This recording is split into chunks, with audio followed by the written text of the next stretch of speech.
Siapa yang tak ingin pergi ke tanah suci untuk melaksanakan ibadah haji atau umroh? Di dalam lubuk hati yang paling dalam, semua umat muslim pasti ingin sekali melaksanakan ibadah haji.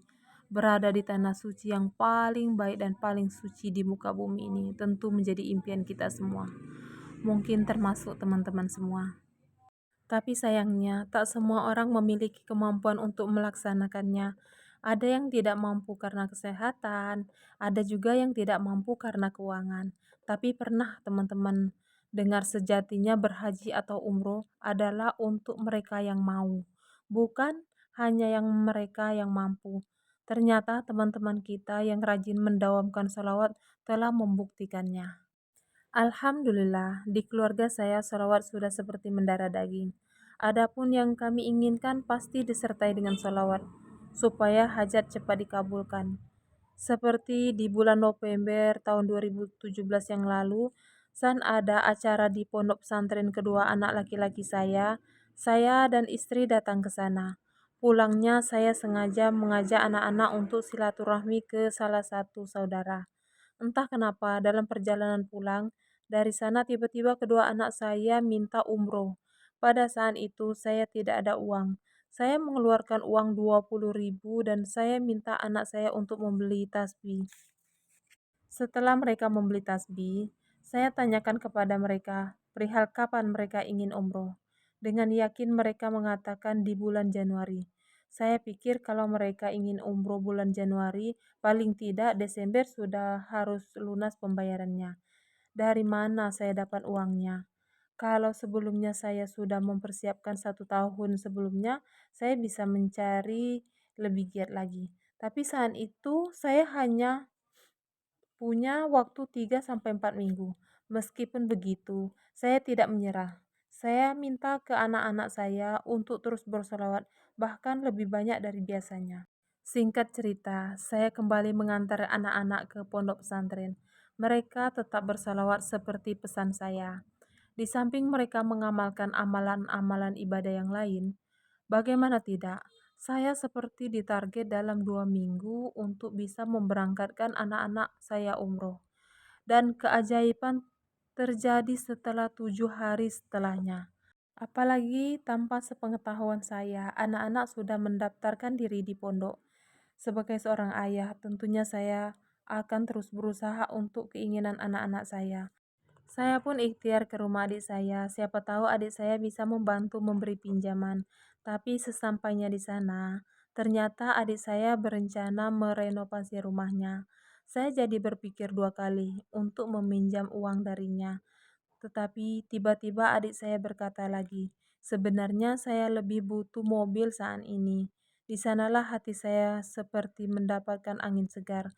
Saya persilakan adik saya memakai mobil saya. Lagi pula saya tidak bekerja, jadi tidak memakai mobil itu. Dari situ, adik saya malah ingin membeli mobil saya. Dia bahkan memberi kartu ATM miliknya beserta secari kertas, bertuliskan nomor PIN-nya. Saya transfer uang sekitar 50 juta. Kemudian saya kembali ke rumah adik saya untuk mengembalikan kartu ATM beserta kunci mobil dan STNK saya. Tapi adik saya dan suaminya justru mengembalikannya. Saya boleh pakai uangnya, bahkan mobil pun saya pakai lagi hingga saat ini. Kesulitan saya tidak sampai di sana. Uang 50 juta tersebut terus berkurang karena beberapa keperluan anak-anak saya hingga akhirnya hanya cukup untuk membayar umroh satu orang. Benar saja, Allah tak pernah ingkar janji. Tiba-tiba di pondok pesantren, saya mendapatkan kabar kalau ada dermawan yang akan memberangkatkan 25 santri penghafal Al-Quran dengan sistem bantu 7,5 juta. Alhamdulillah, permasalahan kakaknya selesai. Tinggal saya berpikir bagaimana biaya untuk adiknya. Saya kembali berikhtiar. 7 hari di sana, keajaiban kembali terjadi. Malam itu mertua saya menelpon, tapi karena saya dan istri sudah tidur, jadi kami tidak sempat mengangkat teleponnya. Paginya kami mendatangi rumah mertua yang tak jauh dari rumah kami. Betapa kagetnya saya mendapati penjelasan mertua. kalau kakak ipar saya tidak bisa berangkat umroh bulan depan karena sakit-sakitan dalam 6 bulan terakhir. Keluarga jadi khawatir kalau memaksakan beliau tetap ikut berangkat umroh. Sementara pembatalan dalam jangka waktu 1 bulan sudah dianggap uangnya hangus. Akhirnya kami mendatangi travel yang kebetulan memang travel langganan keluarga kami. Saya minta tolong agar dibantu di refund atau sejenisnya. Tapi pihak travel bersikeras tidak bisa.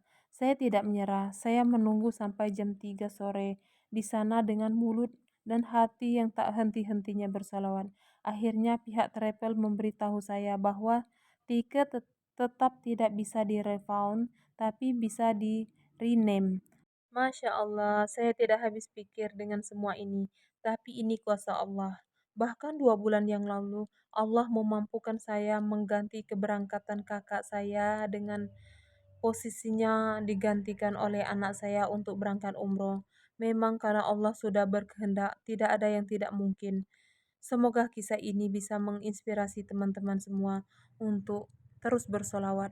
Kisah ini dikutip dari buku Salawatin Aja karya Ustadz Muklis Marsal dan dialami oleh Pak Hakim dari Surabaya.